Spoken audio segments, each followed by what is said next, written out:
இம்மட்டும் உதவின எபினேசரே இனியும் காத்திடுவா.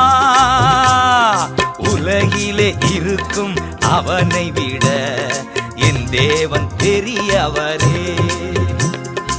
உலகிலே இருக்கும் அவனை விட என் தேவன் பெரியவரே.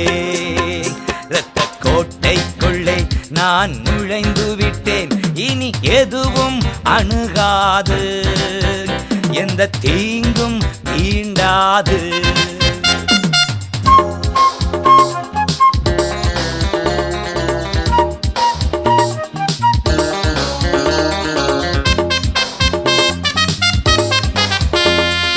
தேவனே ஒளியும் மீட்புமானார் யாருக்கு அஞ்சிடுவே.